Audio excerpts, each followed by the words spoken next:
श्री राम जी के मृत्यु की कहानी। धरती पर भगवान राम ने अपने सारे काम कर लिए थे।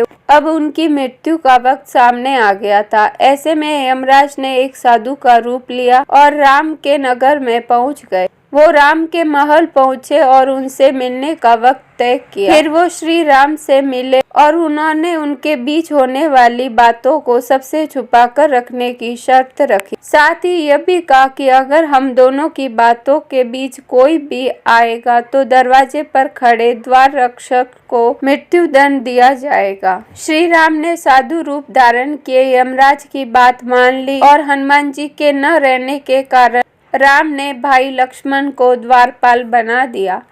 फिर यमराज अपने असली रूप में आए और बोले, भगवान आपका पृथ्वी पर जीवन पूरा हो चुका है, अब आपको अपने लोक लौटने का वक्त आ गया है। यमराज और भगवान राम के बीच बातचीत चल रही थी कि उसी वक्त दरवाजे पर ऋषि दुर्वादास पहुंच गए। उन्होंने लक्ष्मण को दरवाजे से हटने को कहा और अंदर जाने की जिद पर अड़ गए।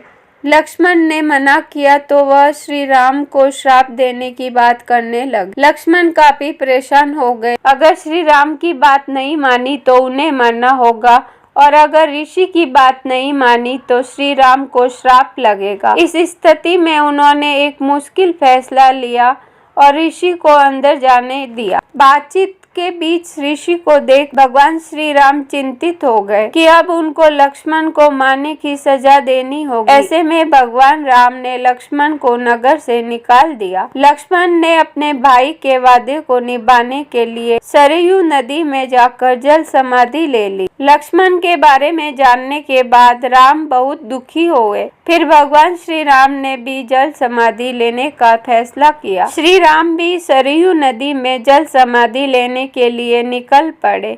उस वक्त वहाँ भरत, शत्रुघ्न, हनुमान, सुग्रीव और जामवंत भी मौजूद थे। देखते ही देखते भगवान श्री राम सरयू नदी में समा गए। कुछ ही देर बाद नदी के अंदर से भगवान अपने विष्णु रूप में सबके सामने प्रकट हुए। उन्होंने अपने भक्तों समेत वहाँ मौजूद हर किसी को दर्शन दिए।